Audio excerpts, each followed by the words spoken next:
It's showtime, folks. Welcome in. Chase and Big Joe, 1025, 1063. The game on this Tuesday. Hope you're having a great start to your day. Big Joe with the day off today, so it's just me and Dr. Crane running the things. What's up? Howdy. How you Pumped. feeling? You good? You ready? I'm feeling great. I got to tell you, I knew today the weather was supposed to be nice, and I got my car and everything, and immediately went sunroof. Cracked the windows. It was a nice drive in. And look, let me tell you this as well, Nashville, Tennessee. Metro's Finest is enjoying it today as well. The Harleys are out. So just keep that in mind as you cruise around Nashville, Tennessee. Saw a few down by the airport as they were enjoying the nice weather as well. So we obviously appreciate the men and women of law enforcement that are keeping us safe. Indeed. And getting us to slow down a little bit. Yeah, so, that's always slow a good down thing. And enjoy the moment. That's what you have to do sometimes. It's a warm 45 to 50 degrees out there. That's it's almost 60. I mean, I think it's supposed to be over 60. Pressure cooker is cooking pretty quick today. All right. So it's a nice day. That is for sure. And we love that. We're interested to hear from the Titans brass. Mike Borgonzi will be the first time that he has spoken since he was introduced as the new general manager. The head coach, Brian Callahan, also going to speak at the NFL Combine. So this is always, an important time when they do their whole thing. And I'm curious of what they have to say. I mean, I'm curious what you want them to say as, a fan.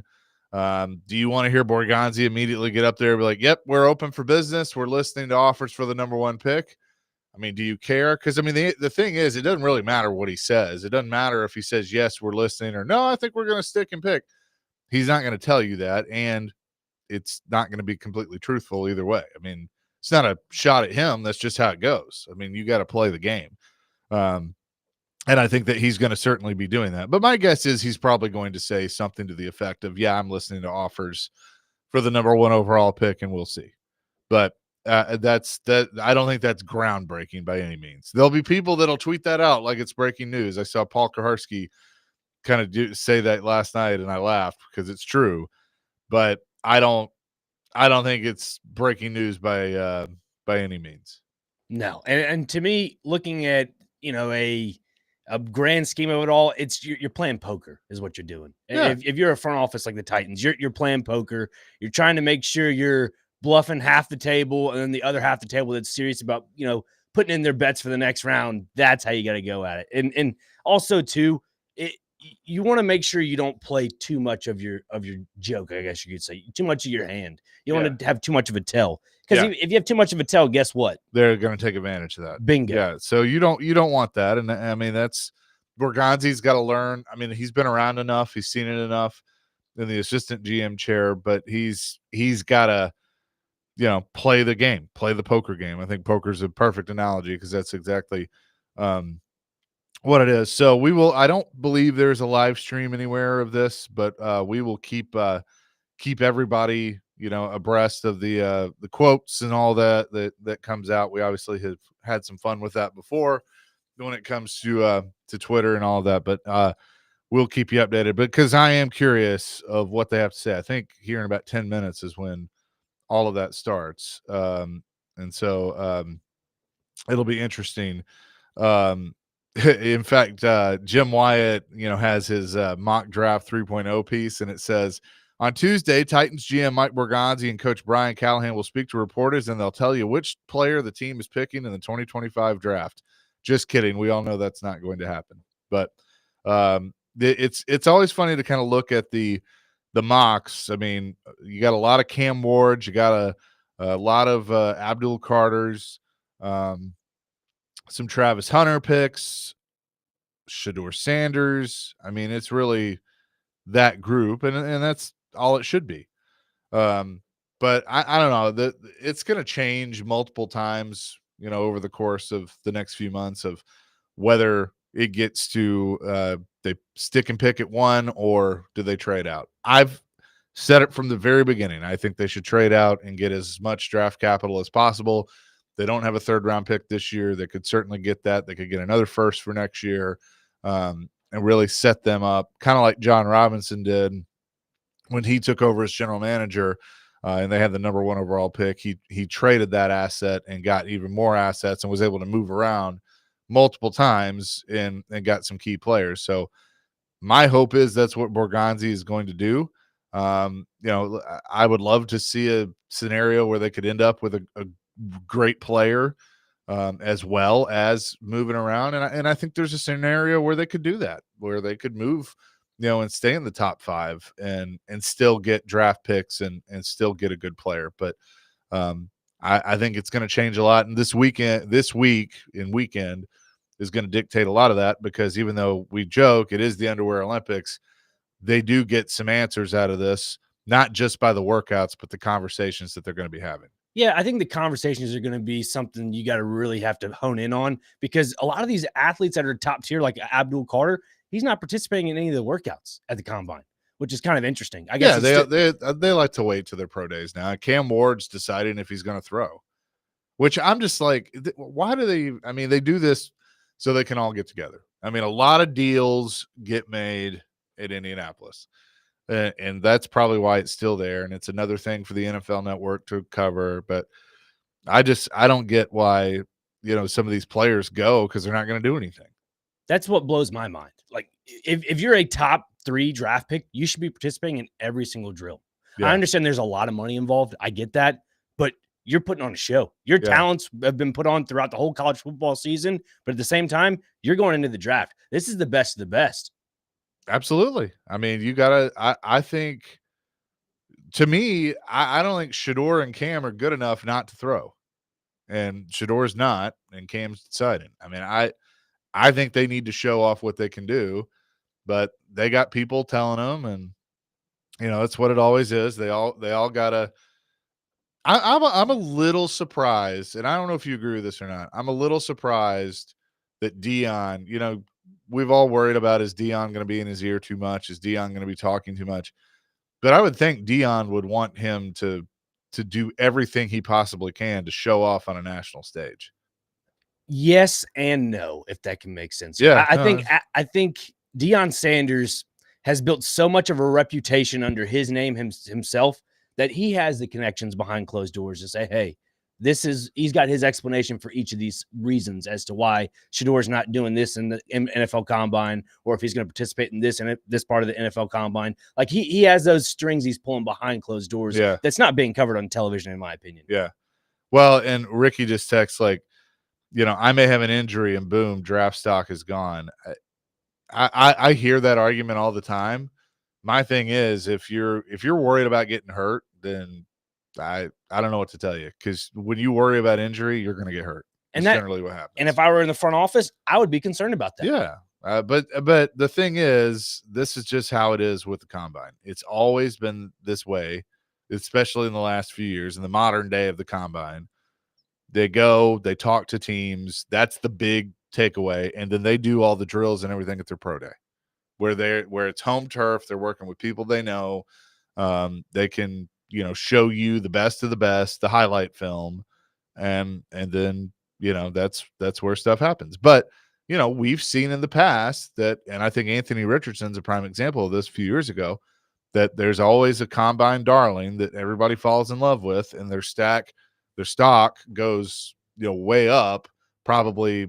And it's all probably a smokescreen, but that's what ends up happening. And then you have a guy that gets, reached for in the first round, and they turn out to flame out, a la Anthony Richardson. He can't stay healthy. And two, with pro days, the thing that people don't realize, you're in a controlled environment in Indianapolis. You're in a bubble. Whereas if you're going to a school that's, say, for example, Boise State, you don't know what the weather's going to be like for Ashton Jeanty. He's going to participate in his pro day, obviously, but he's also holding out in some, I guess, combine activities. I think they said online that he's going to be in the medical evaluations, obviously. But if you're not going to participate in the bench press or a running drill or an L drill or something, I would prefer to do it in Indianapolis rather than your hometown, I guess, or home college, because you don't know what the weather's going to be like if it's outdoor, which it is. That's my biggest issue, and it bugs me to no end because I've seen it firsthand. I went to Western Kentucky to watch a pro day, and a poor guy pulled his hamstring, couldn't do the 40-yard dash. Yeah. And like, come on. You had the opportunity to do it at the combine, and you go back for your pro day, and there you go. Right. I mean, that's the risk they all take. So that's what happens sometimes. 615-737-1025. That's our phone and text line, driven by WilsonCountyHonda.com. It's a very simple question. What do you want to hear the Titans say? Does it matter? Like, do you care? Do you want them to just get up there and go, hell yeah, we're looking to trade the first pick, or we're open for business? I'm just curious. 615-737-1025. We'll get you some quotes as they come out. Hal Gill going to join us at 9:30. 10 o'clock, we've been telling you about the Comic-Con coming, the Celebrity Comic-Con coming to our city this weekend. The Honky Tonk Man is going to join us, WWE Hall of Famer. So looking forward to talking to him, the greatest Intercontinental Champion of all time. We will talk to the Honky Tonk Man at 10 o'clock as well. It's Chase and Big Joe here on 102.5, 106.3 The Game.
Dr. Crane feeling it this morning. It's the jam. I like it. 615-737-1025, broadcasting from the Busy Bee Plumbing, Heating, and Air Conditioning Game Nashville Studios, home of the $99 yearly Beehive membership, where the buzz is always about great service. You can weigh in on anything that we're talking about. So stuff coming out with the combine. And what's funny is the Titans brass are going to speak at the same time as Vrabel. So you know that had to be on purpose. But just seeing that Falcons general manager Terry Fontenot said Kirk Cousins' potential availability, quote, "We expect Kirk to be with us for the foreseeable future." Okay. I'm sure you do. Take that with a grain of salt. The last time I heard somebody use a form of the word foresee, AJ Brown got traded. So I'm gonna say, yeah, I'm gonna say, yeah, that's what I'm gonna say. Was that Rex Road? It was. That's awesome. I'm calling cap on that for sure. So Callahan gonna speak at the same time as Vrabel. So that's just wonderful that's gonna be the case, but that's all right. That's how it goes sometimes. So as the quotes come out, we will bring them to you. I think I'm interested to hear, I'm obviously wanting to hear Borgonzi, but I definitely want to hear Callahan and what he has to say. So, by the way, when we get to celebrity birthdays later, happy birthday, Jeff Fisher. Really? Yes. How could Joe miss Jeff Fisher's birthday? Maybe they're actually going out on a boat. They could somewhere. be. They could be. They could be hanging out. So, but yeah, I'm curious to hear what Callahan has to say. Now that he's, made some staff changes and got his second year coaching staff together. He talked about the things at his end of year press conference that he obviously learned and what he needs to work on. And I don't expect all that to be cleared up in one press conference. Obviously this is about talent and the number 1 overall pick and all of that. But I am kind of curious to see how he, has grown, I guess, in the first year that he's been the head coach. So that's always fascinating to me. How do you think he handles the quarterback questions when it comes to Will Levis and then comparing it to a top pick in this year's draft? Because everybody knows when he came to Nashville, he was like, oh yeah, Will Levis, like that was the selling point for him to take this job. And now it's kind of obviously a full season under him now. Things have changed. So I'm glad you brought that up because a few people have said that of like, well, he loved Will Levis. I mean, what does that say? I mean, what do you expect him to say? You think when he's up there at the podium being introduced, like, yeah, I think Will Levis is trash, but I wanted a job, so I just took it. Of course he's going to say that, oh yeah, I was attracted to having, a young quarterback and Will's great and all this stuff. He's also has not minced words with Levis and has said, that, I've kind of challenged him. These are the things he needs to work on and all of that. I mean, I think it's the writings on the wall that Will Levis is not going to be the starting quarterback anymore. But, I think it's also safe to say he's still going to be here and they're going to expect improvement out of him. And look, they may go through this process and, draft a quarterback later and not sign one of these names that's out there. I mean, they may not be in on Aaron Rodgers. They may not be in on Matt Stafford. They may not be in on Kirk Cousins. They could bring in somebody like Mac Jones, and it's a true competition.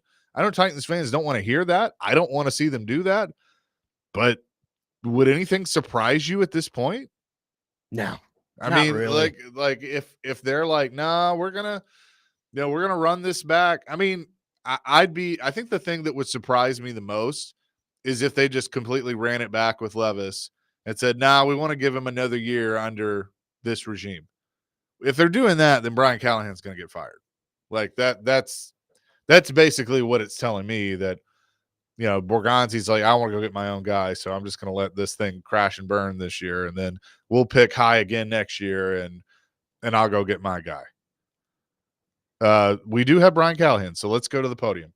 And as many good players as we can get, it's our job to fit them in to our schemes, offense, defense, and special teams. So that's how I look at it. I'll never change how I look at it in that regard, that you have to be able to fit good players into what you do, and you build your systems around that talent at the end of the day. And that's our job.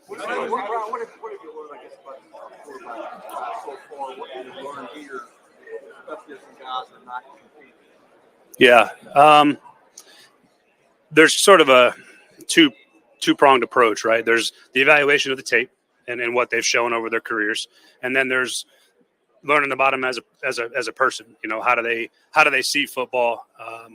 How do they interact with their teammates? How do they interact in your building when you bring them in? So all those touch points now are starting. So we've got the evaluation of the tape, and now you're trying to figure out how that tape matches up with the person and their knowledge of football, their knowledge of schematics, and where those things are good or where they might need to improve. And that's what this next, from now until the draft essentially is about, with the combine being the starting point, and you have your 30 visits in your spot. They have pro days, there's private workouts. All of those things factor into the process as you get closer to the draft. But right now is trying to find out as much as we can about the person, as opposed to just them throwing in a workout.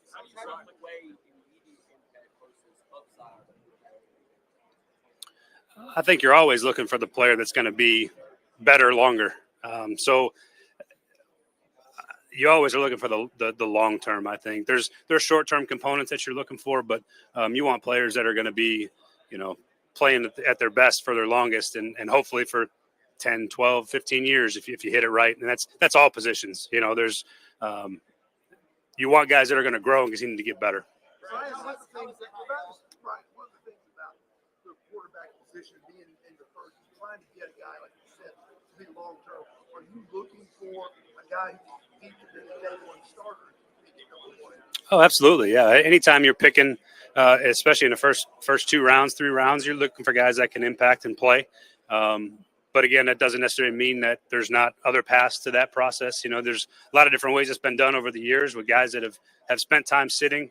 Some guys have played right away. Those are all things that we'll evaluate as we keep going. But certainly picking a guy at the top of the draft that is going to be an impact player.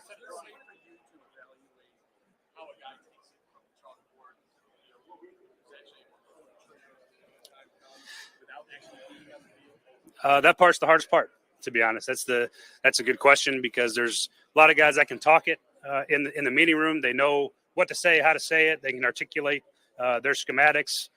But the hardest part is can they take what's being taught and then execute it?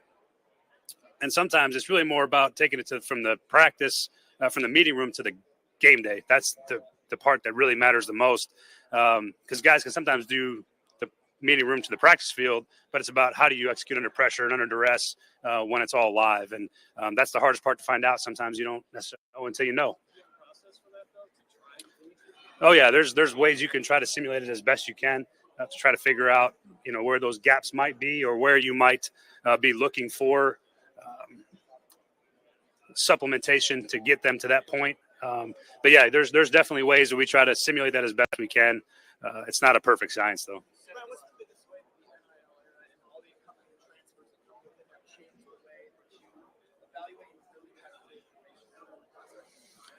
Yeah, I think I would say probably for the area scouts, it's probably the hardest because years past, right, before all these guys transferred, you'd have 2, 3, 4 years of information gathering on a player. If you're an area scout, let's say you're the SEC, you're the Southwest area scout, and you're building 4 years worth of a profile on a player. Well, now these guys might transfer 2 times, usually at least once, sometimes twice. And now there's gaps in the information. The assistant coaches don't know them as well.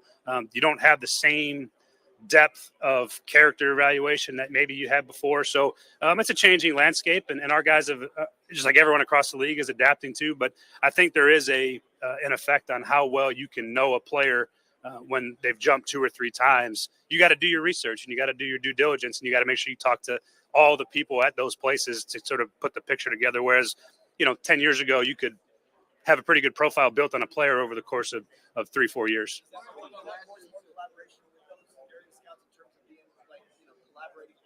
Oh, yeah. The area scouts are critical. Their ability to do that and find information. They're in the information gathering business, and their ability to do that now in a changing landscape, I think, is really, really critical. And those guys play a huge role in helping put together the profile of a player when it comes to their makeup. And it's certainly, landscape has changed, and they've done a good job adapting to it. One more time. Oh, very realistic. Yeah. Yeah, it's very realistic. I think he's a unique player that there's not a whole lot of other players you could compare what he's done. There's not many guys that have played that many snaps on both sides of the ball. And you watch his tape and you see his ability to play both at a very high level. So, I think anybody that you talk to about him is going to say the same thing, that he's got the ability to play both. And that I think you're going to find out where he fits if you were to get him. But he's got a really unique ability to do a lot of different things.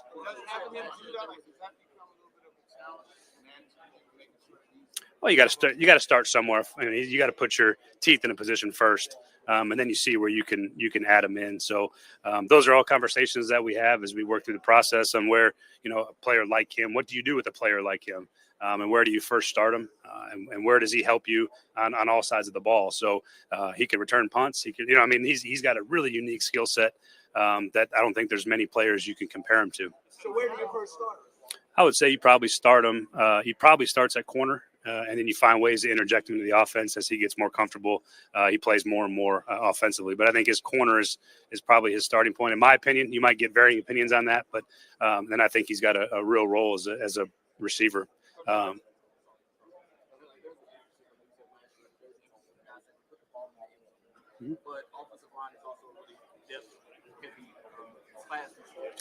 How are you guys weighing that?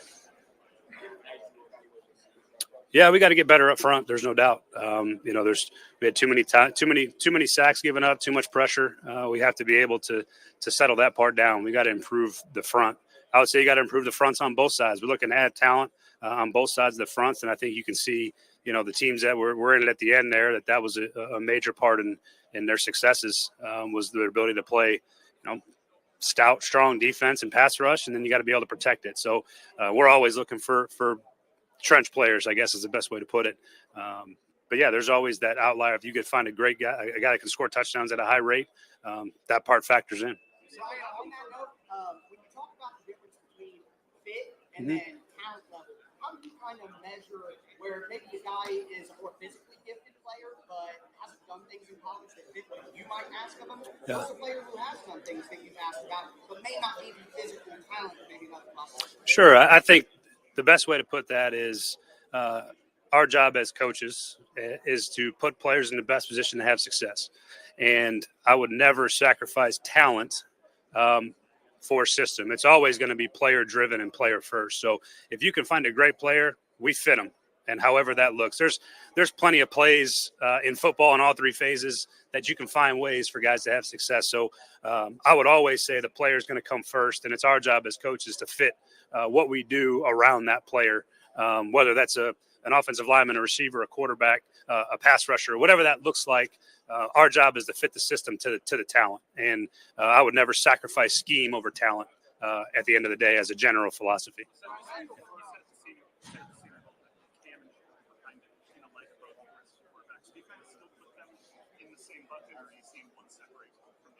Oh, they're both worthy of the conversations that they're in right now. They're both good players.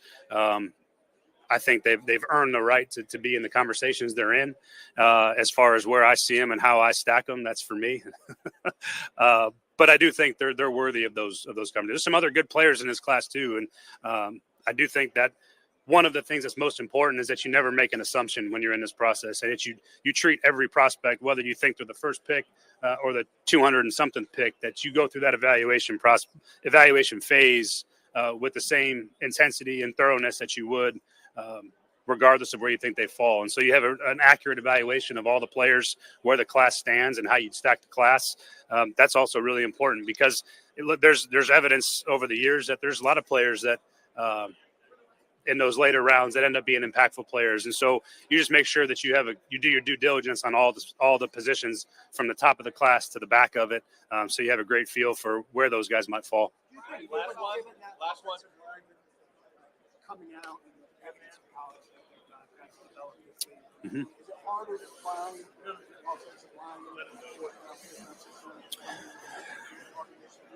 I think there's a challenge to it because what they do in college is so different than what they're asked to do in the NFL.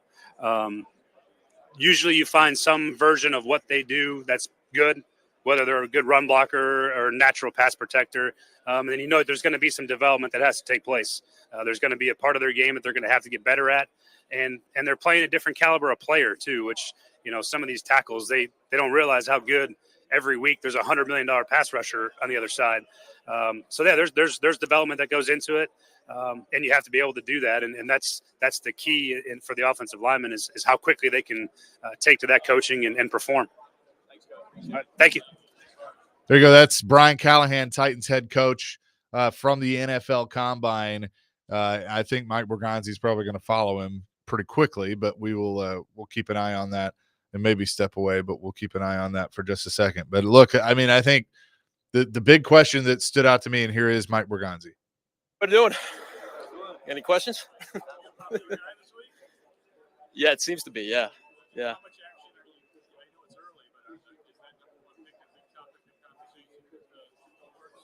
Well, it has been, yeah. I mean, it has been in the media for sure.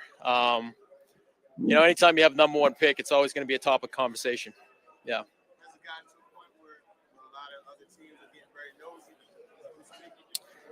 I would say we've had some phone calls. Yeah. I'll keep those phone calls to the vest, but we've had some phone calls. Yeah.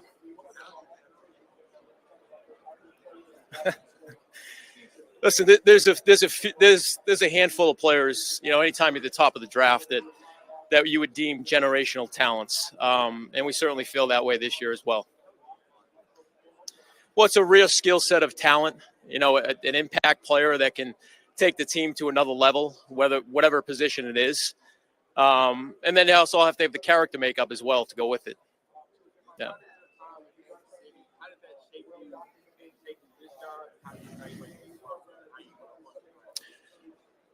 I was there for 16 years, so, we weren't just going to Super Bowls every year when I first got there. So, in 2012, we had a 2-14 season where we had to, rebuild it.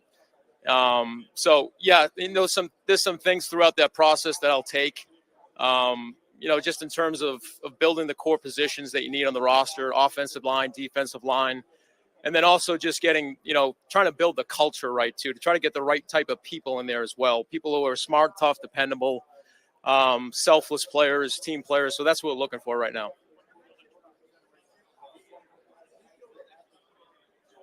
I'm sorry.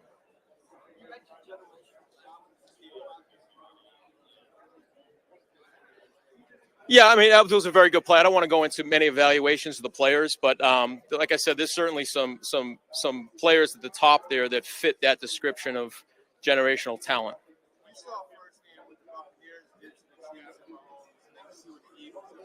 Mm-hmm. Does that kind of skew like the level of importance in the way on the trend? Well, I think it's always important. I mean, you can have Superman back there, and if you don't have the protection up front to protect, to be able to run the football, to be able to create balance in the game, that's the most important part, is building through the trenches. So offensive line, defensive line is going to be a big priority for us.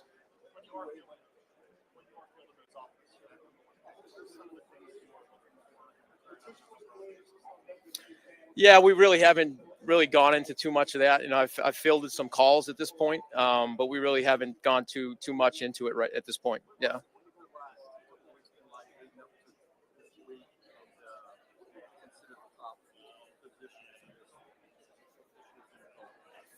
So to answer your first question, the last few weeks we've been in meetings the whole time, draft meetings, free agency meetings, going over our roster as well, meeting with the coaches. So it's been a busy time. In terms of the strengths, I'd say obviously defensive line, specifically edge players. It's a really deep draft. I would say running backs, it's a good draft. There's some good tight ends in that position group. So I think it's a good draft overall, but there's certainly some positions that more strength and a little bit more depth in the middle to later rounds as well. This team spent a lot of capital on offensive line. Does that factor in at all to what you do going forward because it hasn't spent a lot of capital at other positions? No, not necessarily. I think we're starting this off on a clean slate right now. And offensive line, like I said, is going to be a top priority, whether that's through free agency, the draft, or anything, waiver claims, trades. We're going to look onto every avenue really to add to that group. And I think the most important part too is is adding, the right type of players to that group too. So that's a tight knit group, that offensive line. So getting tough guys in there, smart, dependable, good teammates. The characteristics for that group are very important. You talked about wanting to add draft capital over the next 2 to 3 years to build this team. But in the interim, there may be a veteran quarterback or two who will become available, but the team might want draft capital. Does that make you more reluctant to pursue a veteran quarterback and draft capital? Yeah, I mean, I think that's the goal we stated to like I said, draft picks are our biggest form of currency. So, we're always going to try to gather as many picks in the top 100 as we can. But we have to be disciplined through the process here, as we're going through and looking at free agents and, possible trades. We certainly want to hold on to our draft picks as much as we can. I'm sorry?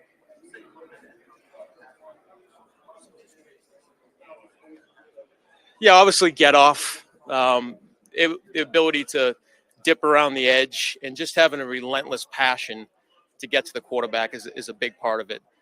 So those qualities are, things that we're really looking for.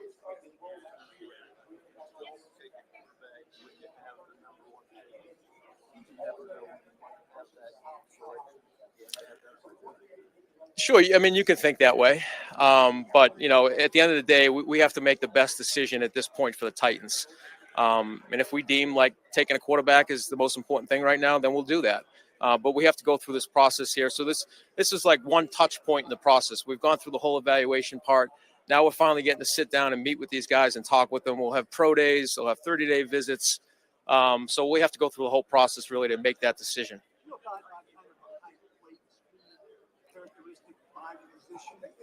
When you stray.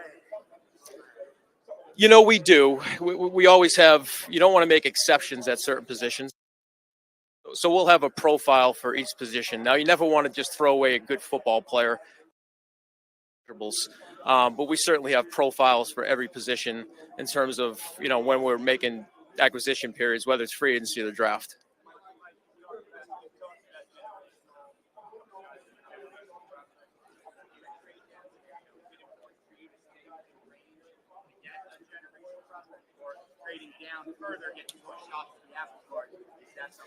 Well, that's part of the strategy that you have to put together.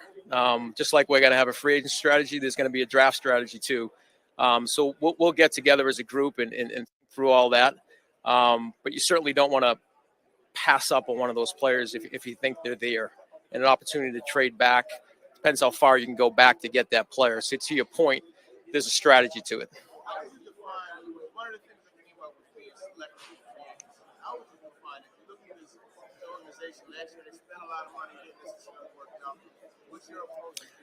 Well, I think in the press conference, our philosophy is we want to draft and develop. That's going to be our number one thing, number one priority. But to be selective is just to have discipline in the process. We're going to have targeted players that we want. And if sometimes, that player doesn't come to us, we're not just going to jump to the next player. We're going to have players that we're going to target. And you have to have discipline throughout that process as well. In targeting those players, there could be some big ticket guys that obviously have more holes than you can fill, no matter what you might end up with. Sure, Paul. I think that's part of the strategy too. We're trying to fill, probably as many holes as we can before the draft, and you're trying to see. At this point, you have a free agency board, you have a draft board. You're trying to see the depth in free agency and the depth in the draft, and where you might be able to acquire those players. But you certainly want to try to fill as many holes as you can in free agency. And we have some work to do on the roster. What you do at quarterback in free agency, like that tip, what you're doing. I don't think that will depend. I don't think those will go hand in hand. We could sign a quarterback in free agency and also draft a quarterback as well.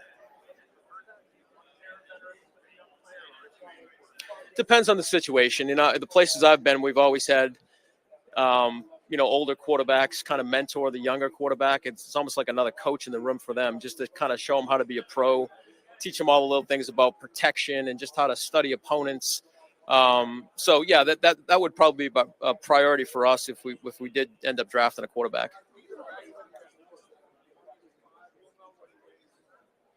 Yeah.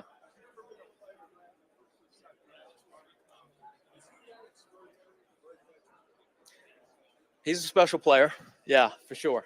We were watching him, and I don't know if there's anybody that's actually done what he's done in the modern day football, playing both offense and defense during the course of a season. So he's a special player.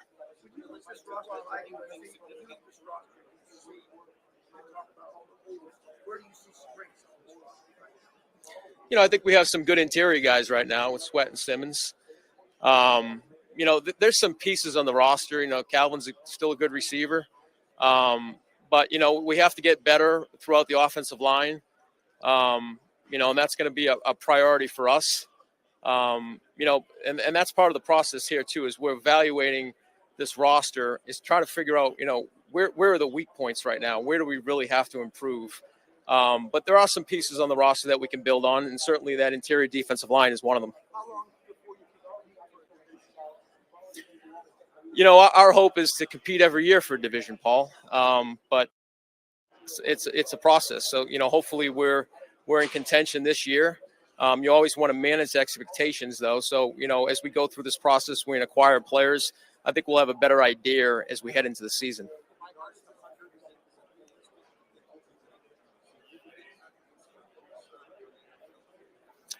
I think he could. Yeah, I think he could. You've seen it. You've seen tape of it, and playing, corner and receiver. So, I think he can do both at a high level.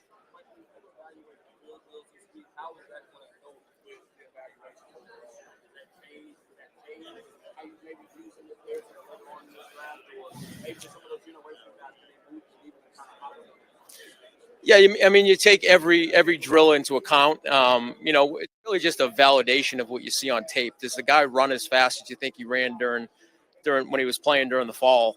And then it's almost like a red flag system too. So if there's some certain drills that they don't do well, that causes you to kind of go back and do a little more work in the tape to make sure you've seen it right as well.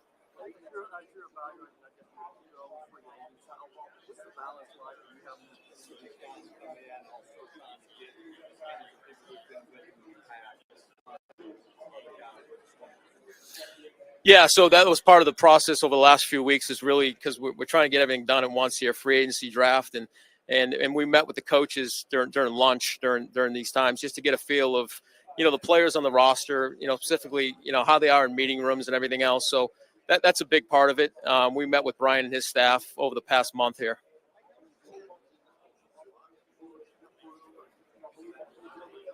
I think we're in good shape right now. Yeah.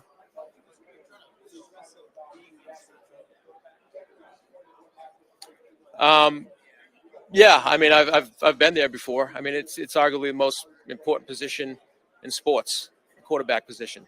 So you have to get that right. We have to solidify that position. And we have Will on the roster right now, and he's going to compete with whoever we bring in. We have one quarterback on the roster, so we're bringing people in, and Will compete with them as well.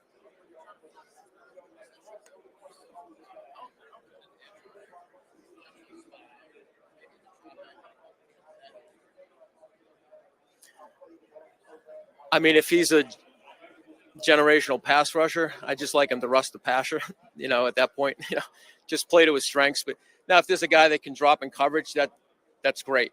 But, if their strength is rushing the passer, that's what we want to see him do.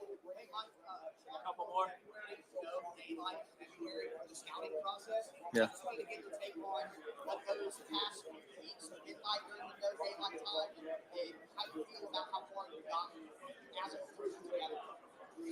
Yeah, it's an important time for us. You get in, early in the morning before the sun's up, and you're out of the building when the sun's down. So that's what he's referring to, and it's going into darkness is what we call it. But it's an important time just to build camaraderie with the staff, creating bonds with the staff as well. And so we did that for the past months, which I think was great.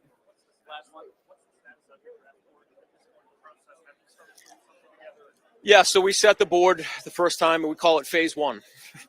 And I try to tell the scouts, listen, this isn't the final process. We have a lot of information to gather, medical information, character information, measurables, testing, but we do have an initial board set right now. How much does that board change? We try not to make drastic changes, Paul, on it, but some of the medical information obviously will affect that. Some of the testing does move guys up and down the board a little bit. But we try not to make drastic measures. We want to be a tape-driven team and really not just depend on these other variables that come in. So what kind of like rise would you see a guy make off the second, barring Small moves. Yeah. Hey, if you're with the national. All right, there we go. That is Titans general manager Mike Borgonzi. A lot to unpack there. He said something that I think is going to get a lot of people talking. One particular line. We will discuss that and what Brian Callahan said coming up next. Chasing Big Joe, 102.5, 106.3 The Game.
I don't think that will depend. I don't think those will go hand in hand.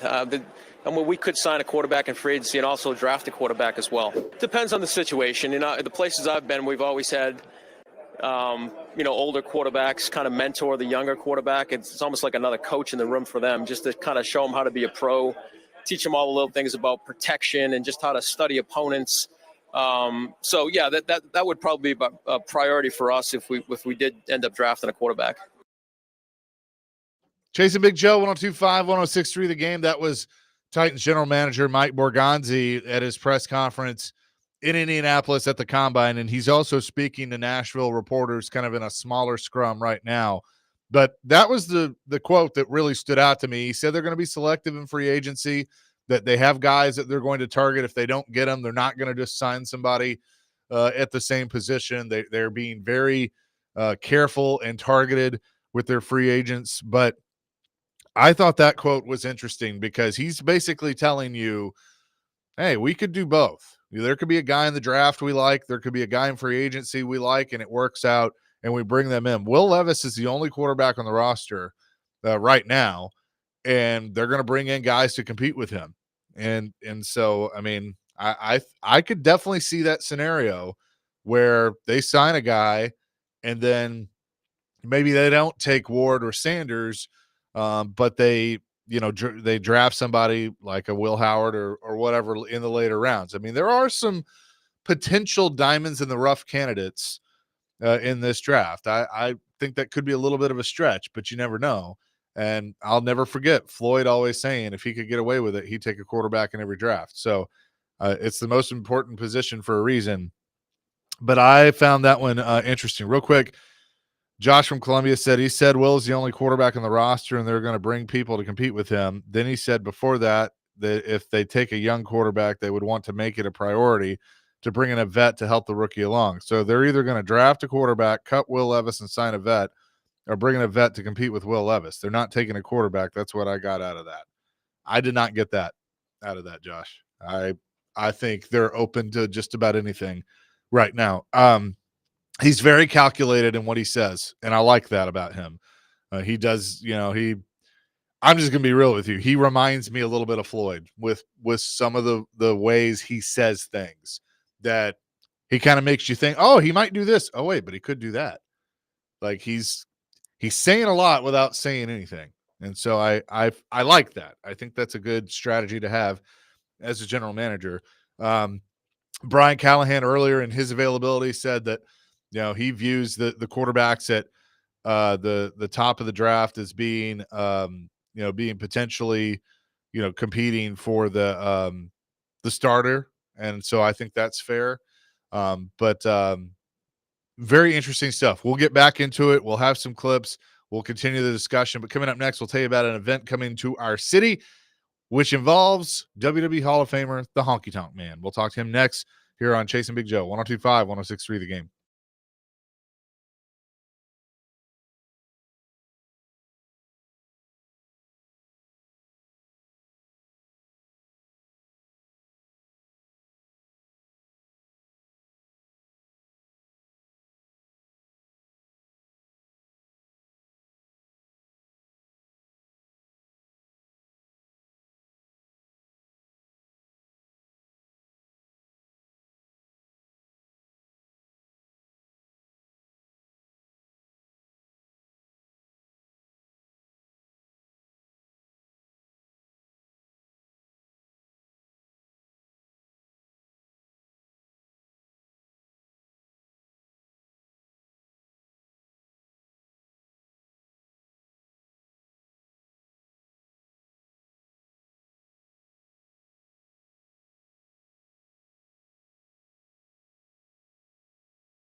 Chasing Big Joe, 102.5, 106.3, the game. Hour number 2 coming up this weekend out at the fairgrounds, Nashville Celebrity Comic-Con. It's going to be here, and one of the people you can go meet and greet, the greatest Intercontinental Champion of all time, WWE Hall of Famer, the Honky Tonk Man. And he joins us now on the program. Honky Tonk Man, how the heck are you? Boy, that was sweet music you were playing. I'll tell you, I every time I hear that song, I just want to get up and shake, rattle, and roll. It's one of the most iconic wrestling themes of all time. I mean, any generation hears that and they know it's you. That has to be special. Yes, it really was, and had a great time doing it. And then for all those years, but as time went on, I was kind of like some of the other performers that do concerts. It's like, man, I'm tired of singing that same song over and over and over. But now it's like a classic, and I love it. I can remember, I believe it was WrestleMania 6, you coming out in the Cadillac and the song playing and in Toronto. How cool was that? Just that atmosphere. And I believe Diamond Dallas Page was your driver. Yes, he was driving the Cadillac, and of course we had Jimmy Hart holding up the gold record, and two singers, girls that he brought over from Memphis, and we call them the Honkettes, and it had Greg Valentine in there also, and Valentine didn't do too much singing. No, that might be a good thing. The Honky Tonk Man is with us. So how excited? I mean, look, you're just down the road in Memphis. How excited are you to come to Nashville and meet some fans? Well, when you say down the road, I am. I'm in Phoenix. I've been out here for 30 years. I left Memphis 32 years ago, and I moved out here to Arizona to retire. And I've been working more since I moved out here than ever.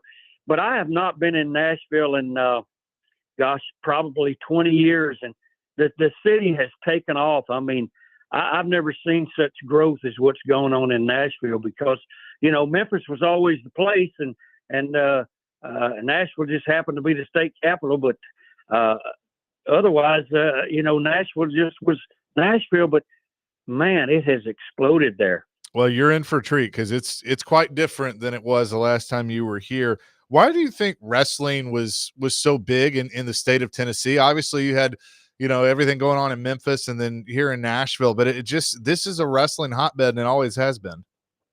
Yes, it has, and I think it was promoted well there by Nick Gulas when he was there. I worked for Nick, and I worked out at the fairgrounds. I had probably 100 matches out there, so it'll be a real homecoming just to go back and see that place and see what it looks like out there. But it was a great territory, and then Memphis and Nashville and that whole area. And it's still a hotbed for wrestling. They just don't have as many promotions there as they used to have. And when local TV stopped promoting the wrestling, then it kind of went away, and now it's just a big national organization. Yeah, and I mean, I think it depends on who you ask. Some people, would tell you that it was a good thing for the business, that, Vince was obviously a big part of that, and the WWF becoming what it became. But, I know as a kind of a historian of wrestling and watching, a lot of the classic matches, the territory days were just so much fun. It was exciting. It was a great time of my life, and I wouldn't change it at all because to ride the highways days and nights and between the towns was fabulous, and the fans were really, really good. They were excited to see you, and of course, they hated us bad guys, and there was fights in the crowd and fights in the parking lots, but that was all part of it, and that's how I learned my craft, and I think that's what's missing in today's world. The Honky Tonk Man, WWE Hall of Famer, is on the line with us. So you had that run as the Intercontinental Champion, and I hated to see it be broken by Gunther a few years ago, but it was the longest reign for a very, very long time. What was that whole run like for you of holding that title and defending it and just adding to the prestige of the Intercontinental Championship? Well, it was something I knew that if I had the opportunity and that I could make it work, and I did, because I had championship belts in different parts of the country, in Memphis and Nashville and Pensacola and Puerto Rico. So I understood what it took to be a top guy and to work on as a main event. It's a different style you have to have, and obviously I worked hard on my promos. I was a good promo guy. I was probably one of the best in the business. Not to toot my own horn, but I mean I could stand up with anybody when it came to spewing out the language, and that helped. And my Southern style, which they had not seen a lot of in the New York territory, I think that helped me because I was that cowardly, dastardly bad guy that would do something behind the ref's back. All the fans could see it, but the referee couldn't see it. And that just enhanced my ability to make people really come to see me lose. That's what they paid to see me get beat. They did, but you're right about promos. You were great on the mic, and I always enjoyed those. Do you watch much wrestling these days? No, I really don't. I don't. It's such a different product. It's not the same, and I don't know any of the young kids over there anymore, and most of them don't even know me. And I say now that some of the talent in today's wrestling, they're not fans. They're not fans of wrestling. I was a fan of pro wrestling. I loved it, and I knew guys, and I'd read the magazines and watch as much of it as I could on TV. These kids nowadays, they're fans of a TV show called Raw. They're fans of a big event called WrestleMania. They're not students of the game. Yeah, that's fair. Honky Tonk Man is with us. He will be at the fairgrounds this weekend at the Nashville Celebrity Comic-Con. You can go and meet him. Just go to NashvilleCelebrityComicCon.com for more information. 2019, you were inducted in the WWE Hall of Fame, and I remember watching that ceremony and how big of a deal that was. And you look at your entire career, through different organizations and then through the WWE. How special was that to get that call and be able to go and have your rightful place in the Hall of Fame? Well, I tell people that it took 47 years, but I finally made it. But it was exciting, and the timing was right. I felt like it was time for it to happen, and it did, and I enjoyed the whole part of it. And I was reunited backstage with Brutus Beefcake and Bret Hart, and of course Hulk Hogan, and we all sat around and had a great time, and it was fun. The only thing I didn't we weren't able to say other promoters' names, and they didn't want you to say anything about Vince McMahon. You couldn't say thank you to him. But I think that's what was missing out of our speeches, where we couldn't say to thank Robert and Ron Fuller or my cousin Jerry Lawler for all the help that he gave me, and of course Stu Hart in Calgary, who gave me the big break where I got to go to WWF, and that was one thing that I missed out of the speech. Otherwise, everything I said was all true. I mean, the name came from the song "I'm a Honky Tonk Man," and that's how it all happened. Yeah, and it was awesome. Stampede Wrestling, like I'm a huge fan of Bret Hart and his late brother Owen and their whole family. What was it like working for Stu and also seeing, the Hart brothers at an early age? Well, I tell you meet one or two of them, and the next thing you know, here comes two or three more, and it's like a dozen. And but they were all great. They were good to me. They liked what I did.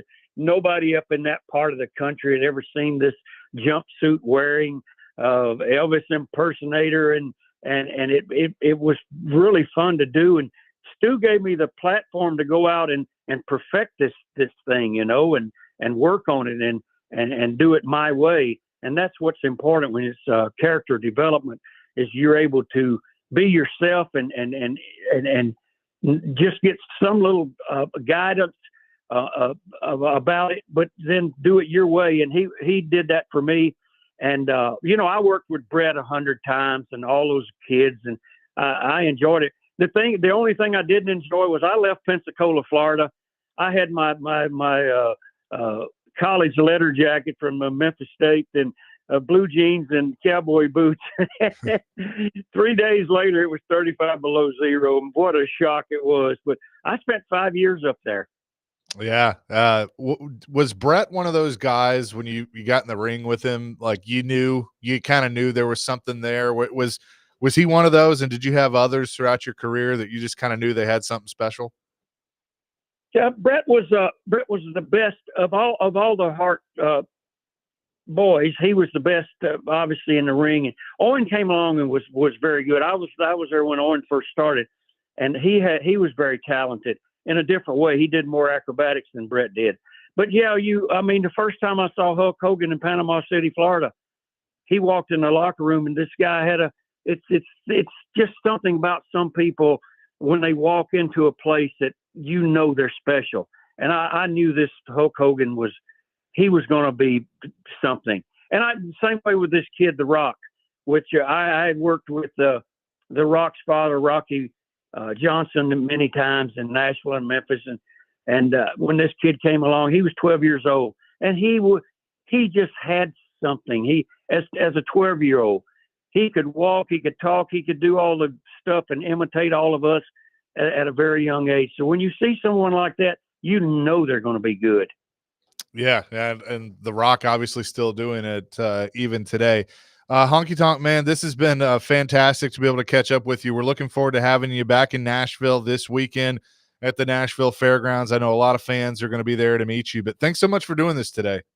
Well, I enjoy it. This is all I do now is Comic Cons. I travel all over the world doing them. I get to see all the fans, and it's such a great event. And this is going to be really good. I look so forward to it. Awesome. Thanks so much. All right. Thank you, guys. Bye. Absolutely. Honky Tonk Man, WWE Hall of Famer, joining us here on the show. He will be at the Nashville Celebrity Comic Con this weekend at the Nashville Fairgrounds. Just go to NashvilleCelebrityComicCon.com for more information and for your tickets. That was a lot of fun. Always really cool to catch up with some of the Hall of Famers in pro wrestling. We'll get back into the Titans and what they had to say at the NFL Combine. Going to be selective in free agency, which I think is a good move. We'll discuss that next. 1025, 1063 The Game.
Yeah, we got to get better up front. There's no doubt.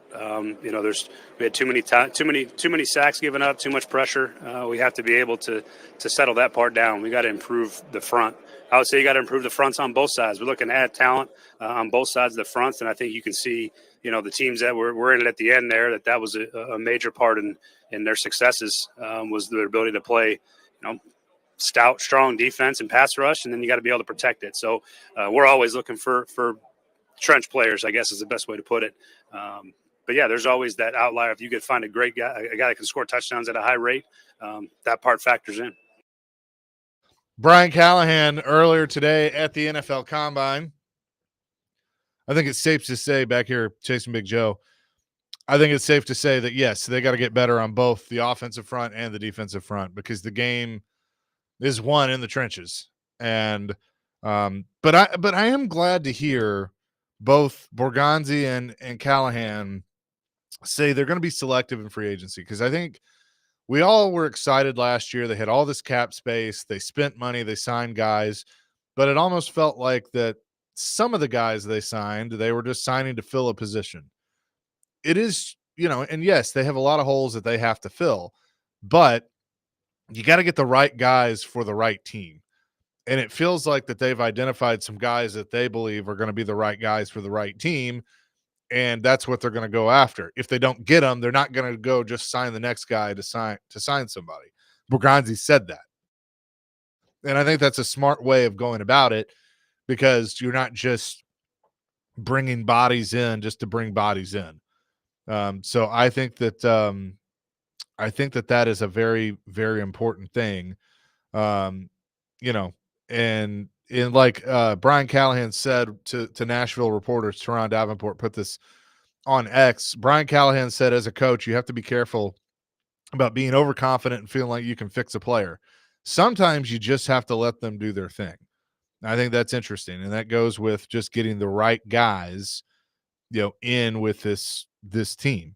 So, hopefully they can do that starting in free agency, but also through the draft. And I think Titans fans have to understand that if they don't fix everything this year, you're going to, I know you've been patient enough and you're tired of losing and all that, but you have now officially changed the regime. You got Borgonzi in here, Brinker's obviously in his role, Callahan in second year. They may not fix it all in 1 year. They probably won't fix it all in 1 year. But if it feels like, 2016 that, they could, trade the number 1 overall pick like Robinson did and, fill enough holes where all of a sudden here they are, they have a winning record. But I think you have to be realistic in all of that with the moves they're going to make. But I know in listening to Borgonzi, I am very intrigued. He said anytime you're trading the number 1 pick, you would expect a big return. I think that's our expectation.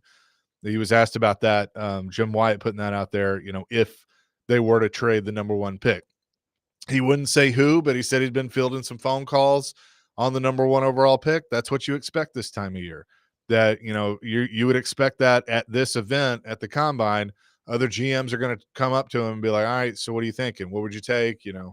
This is what we could do. We're kind of interested in it. How interested are you of moving off of it?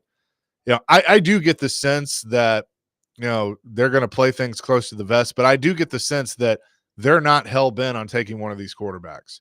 They're not opposed to it, but they're not like, no, we are absolutely taking Sanders or Ward. Did you get that too? I did. Excuse me. I did get that notion of that they're not sold on, putting all their chips in on a top quarterback. I mean, that clip we played earlier about bringing in a veteran guy and teaching, the younger quarterbacks, that sounds great. And to the fact of the matter, if that is possibly Will Levis to be the one learning, I wouldn't be opposed to that either. But it's a little bit more on the not so hot side. But I'm with on that. I'm all in on this, I guess, notion that they were saying, hey, bring in an older guy, teach, and that's the hierarchy that a lot of NFL teams used to use and then got away from because the NFL was so, I guess, trigger happy when it came to younger quarterbacks like CJ Stroud, Caleb Williams, guys that you can get on a very cheap contract because of the draft and you're able to try to turn a profit that way. But I feel like the old traditional way, if it ain't broke, don't fix it. Go back to that. Yeah, for sure. All of our combine updates this week brought to you by the New Cumberland. Let me try that again. Brought to you by the New Cumberland, Nashville's resort-style community overlooking downtown on the Cumberland River. Check them out, newcumberland.com. Appreciate them for being on board. So we will continue the Titans talk throughout the day, but coming up next, Predators back in action tonight. Hal Gill going to join us. We'll get his thoughts on post Four Nations Predators and the trade deadline looming. Also, Smashville Live coming up tomorrow at Brewhouse 100 in Bellevue at 6 o'clock. The Factor, Ryan O'Reilly, will be the guest on Smashville Live tomorrow at Brewhouse 100 in Bellevue at 6 o'clock. So go check out Ryan O'Reilly as he will be there. Hal Gill next, 102.5, 106.3 The Game.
Chasing Big Joe, presented by the Omni Nashville Hotel, 102.5, 106.3 The Game. Predators back in action tonight at Bridgestone Arena against the Florida Panthers. And Hal Gill joins us now on the program. Skillsy, thanks for moving around. How you doing? I'm good. Thanks for having me on. I know you could have just kicked me off, but rescheduling is good. I appreciate it. No, I have to have my Skillsy time. That is for sure, because there's a lot. There's a lot to discuss, my friend. Yes, there is, and I need some of you time. Yeah. So as you look at this, I mean, it's no secret where the Predators are, and you're going to see some young guys come through. The trade deadline's here in a couple weeks. Probably going to be some changes as Barry Trotz looks to ahead to improve for the future. I know these guys are competitive, and they are certainly going to give everything they got every night. But you've been in situations like this of, when does reality kind of set in, and how do you power through that? Like, knowing kind of where the season has gone, how do you put the skates on every night and go out there and continue to compete like these guys are doing? Yeah, that's a good question. I think the bottom line is it comes down to being a pro. You either have it or you don't. And the guys that can't be professionals usually don't last too long. There's a lot of reasons, and we're not just talking about winning or losing seasons. We're talking about like all the time, right? You have the human element where you could be in a winning season, and maybe you're not playing on the line you want to play with, and there's a lot of things that go on in your life around you, the distractions that you have to fight through, and losing and being on a losing team is just another one of those distractions. So as a young guy, you got to say, hey, this is my career. This is my livelihood. I need to bring it every night, and I need to grow my game, whether we're winning or losing. As a veteran, you're still looking to prove yourself. You can look at all the success that a guy like Ryan O'Reilly has had and over his career, but he still wants to go and prove it every night, and he's got to. And in his mind, he's thinking, I got to go out and be a reason why this team is successful, and be a reason why someone would want me to play hockey next year. And I think that's the thing that you really sets in, is like, this is what I do. This is what I love. This is how I feed my family. This is where I make my money. I got to go out there and I got to perform. And so being a pro is finding whatever it takes, whatever makes you click. You got to find it, and you got to make sure you bring it every night. That being said, when you go through this, it's when you're not playing, you relax a little bit after. You're on a losing season. You're not stressed about the playoffs, so you shut off after the game. You're not worried about watching other teams and who's winning and what place you're in. You become that guy that goes out and has to turn it back on, and that's the challenge. Is the game's over? Okay, I got through another one. I shut it off. You take a day off, you have practice, you go through the motions a little bit, you try to get better, you try to learn from it, and then you have to gear back up, and that becomes the challenge. Is night in, night out, you have to find a way to reignite the flame. Hal Gill is with us. And look, we all know that this year there were a lot of expectations. Barry Trotz had put a team together that he felt was going to compete for not only a playoff spot, but potentially the Stanley Cup. It obviously didn't go that way. So now that he evaluates this roster now and the roster of the future, what is the challenge of not chasing it too much, not trying to make too many changes so that they can continue to be on track to not only build for the future, but also be competitive in the now starting next season? Yeah, I think you got to look at, it's the sum of the parts, and you got to try to look at all the parts and see what parts are going to be successful for you in the future. And I think like you said, you can't overthink too many things. I do believe, and I think most people in the organization believe, that with a couple tweaks, this team could be a cup contender next year. And so you don't want to lose grasp of that, but you also don't want to chase it and overstep yourself, trying to think like we can do this next year. You have to have a little bit of patience, but there is that belief, I think, and that can be a sticky ground to go through, is where you're, okay, we get this guy, we get that guy, we move this piece, we move that piece. who are we then? And I think that's been the challenge really all year is like, who is this team and what can this team be and how can they be that together? And so there's going to have to be some tweaks. It's just the nature of the business. You lose and things change, and you just don't want to change too much so that you're standing on the outside going, okay, we lost this and we kind of, we lost the future a little bit. So that's a challenge, and that's hard to do. And it's hard to evaluate players on a losing team because you have a lot of good players, and when they're losing, no one looks good, right? And so you have to find a way of, breaking down a player's performance on a losing team and being honest with that and saying, okay, they're doing the right thing. It's just in the wrong mix, as opposed to this isn't a guy who can be part of our future. And so that's where the scouts come in. That's where you try to get opinions from your whole organization to make good, informed decisions. Hal Gill is with us. So, in that evaluation, Andrew Brunette, obviously, when things don't go well, everybody looks at the coach. We all know that. But I feel like he can use some of his experience of over 1,000 games as a player in the NHL. He's been through good. He's been through bad. How important is that experience in a time like this of him, being able to coach these guys and keep these guys motivated, but also relate to them at the same time?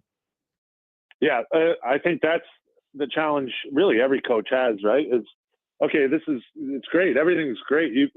When you're winning, all you have to do is really just keep feeding the ego and keep the boys going. When you're losing, you have to push buttons. You have to try to change things. And then when you're, out of a playoff hunt, it's harder to push those buttons. It's harder to be positive. You don't want to rain down on them and be negative, because it's a fine line between winning and losing. They've had a lot of games where they're right in it and it could have gone the other way. You learn from those and you try to teach those moments. But I think that's the challenge for a newer coach in Bruno, to try to figure out which buttons to push and how you motivate these guys, because that's your job, to go out there and get the best out of your team. Now you have to go out and try to do that under these circumstances, and that's a huge challenge, especially for a newer coach. Hal, I just saw on Twitter that, and this is a fun way to kind of end things. 48 years ago today, Slapshot was released. Pete Weber's got to be excited. Yeah, you know what? I just saw Pete, and I'm surprised he didn't say. I'm not surprised that's not the first thing he said. Yeah, but what a classic! I will tell you, Buyer Beware. I thought that was, it's one of the greatest movies of all time. It should not be shown to a 12-year-old boy. No, it should even not. if he is into hockey, and I always tell people, like, that's the minor league. That's the way the minor leagues go, and then you watch the movie and you're like, well, no, not all of it. Like that isn't really how it goes. Especially to a 12-year-old boy. So be careful watching it, but it's a must see, right? I mean, that's some of the greatest one-liners, some of the greatest, I think one of the greatest hockey movies, certainly, of all time. So we should honor it and treasure it, but just be careful who we show that one to. Yeah, Talon Gill may not be ready for it yet, is what you're telling me. No, he's not there. No, he is far from there. Thank God. It's 90s night. Someday. Yeah. It's 90s night at Bridgestone Arena. I know that's going to be a lot of fun against a very good Panthers team. Looking forward to it tonight, Hal. Yep, it's got to be a lot of even flow out there tonight. Oh, I see what you did there. Well done with the Pearl Jam. Yeah. Very, very good. Skillsy, appreciate it as always. We'll see you tonight. Guys. All right. Hal Gill joining us here on the show. Always enjoy our conversations with him. With Joe out today, we had to call in some help for celebrity birthdays. Adam Vingan from DVD will be the asker of the birthdays. He'll join us next. We'll tell you what day it is and celebrity birthdays here on Chasing Big Joe, 102.5, 106.3 The Game.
Nashville's best deal this week is from Barrio Burrito Bar in Murfreesboro. At Barrio Burrito Bar, every bite is a celebration of fresh ingredients, vibrant specs, and bold flavors dancing on your taste buds like a fiesta in your mouth. Head to theGameNashville.com/deals and get half off a $25 gift card while supplies last.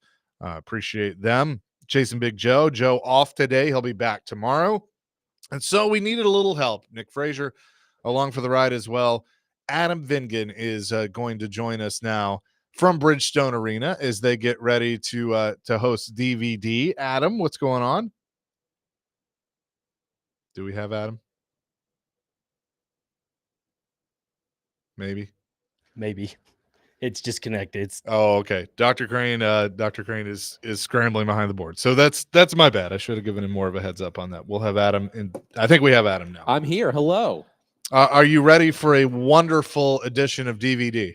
I am looking forward to it. We're going to talk about what we heard from Brian Callahan and Mike Borgonzi today. Tim Hasselbeck will join us. It's a full show. Looking forward to kicking it off at 11. But before we do that, I would love to oversee a really good competition here for celebrity birthdays. Yes. So we will do that now. It is time for What Day Is It? And celebrity birthdays.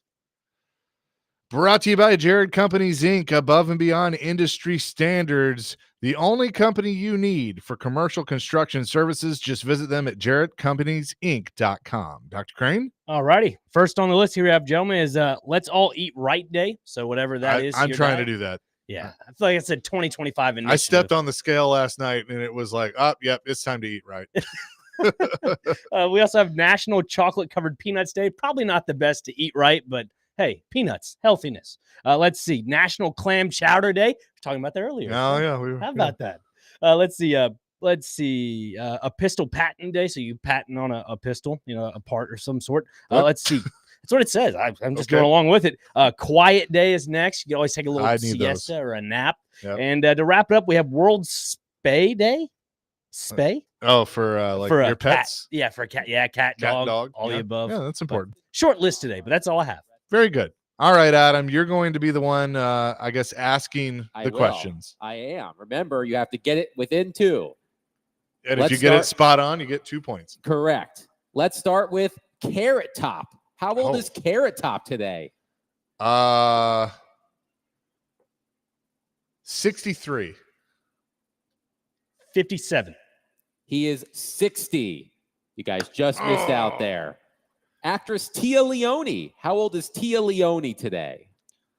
48. 50. She is 59 okay. today. All right, let's see. Comedian Chelsea Handler. How old is Chelsea Handler today? 40. 38. She is 50 today. Is she really? Wow. Yes. She is 50 today. All right. Lead singer of a band I used to listen to back in the day, The Used, Burt McCracken. How old is Burt McCracken, lead singer of The Used today? You're going back to your younger days, aren't you? My emo days, yes. Yeah. I'm going to say 44. 50. He is 43. Chase is on the board. 1-0. Speaking of singers, Daniel Powder. He had the one-hit wonder Bad Day. So you had a bad day. How old is Daniel Powder today? Still like one of the most overused songs in sports. Daniel, I'm going to say 45. 41. He is 54. Wow. 54 today. Chase, you better get this one right. Uh-oh. The limousine riding, jet flying, kiss stealing, wheeling dealing, son of a gun himself, Ric Flair. How old is Ric Flair today? Oh, he's having a hard time holding these alligators down. Ric Flair, 76. 88. 76 on the dot. Woo! I would have been very disappointed in Chase McCabe had he not gotten that. Bo Nix, Denver Broncos quarterback Bo Nix. How old is Bo today? Bo knows. 24. 22. He is 25 today. Chase is up 4-0. Fred Van Fleet, basketball player. Fred Van Fleet, I believe, played for Wichita State. It's college ball for Wichita State. How old is Fred Van Fleet today? 37. 34. He is 31 today. Brock Besser, Vancouver Canucks forward. Brock Besser. How old is Brock Besser today? He is 31. 28. He is indeed 28 on the nose. Nice. Frazier's on the board. It's 4-2. All right, let's do 2 more here quickly. Let's see. I'm not a lot of great birthdays. There's today. a big local one if you've looked on Titans Twitter, but I do not know his age. Okay, I haven't seen that, and I don't want to waste time. So let's go to Sally Jesse Raphael, talk show host. Oh, Sally wow. Jesse Raphael. How old is she today? 83. 80. She is 83 on the nose. Chase McCabe up 6-2. One more. Singer Justin Jeffrey of the boy band 98 Degrees. How old is Justin Jeffrey of 98 Degrees today? 44. 46. He is 52. Chase wins today, 6-2. I'm very proud of Chase. If he would have not, if you didn't get Ric Flair I right know. on the nose, man, I would have been really disappointed in you. But good on you. I Chase had- wins 6-2. I had to get that. All right, here's the one you miss. A very happy birthday to Derek Mason's former head coach, Titans Ring of Honor member, the mustache, Jeff Fisher, who is 67 years young, the commissioner of AF1 and principal owner of the Nashville Cats. Happy birthday, Jeff. So we love that. Adam, thanks for jumping in a little early. Appreciate it. My pleasure. We'll talk to you here in just a few minutes. That is going to do it for us, as we do at the end of every show. Guys, it's Tuesday, but it's a pretty day. You got to be feeling good. If you're not, talk to someone. We're always here for you. You can dial 988 on your cell phone. We need you here. We want you here. You are loved. We appreciate everyone that listens every day, but we always give our message of mental health and how important it is. We all go through it. Reach out and talk to someone. You can talk to me, Joe, Dr. Crane. We love you. And more importantly, God loves you. That's going to do it for us. Peace, love, rock and roll. DVD coming up next. 102.5, 106.3, The Game.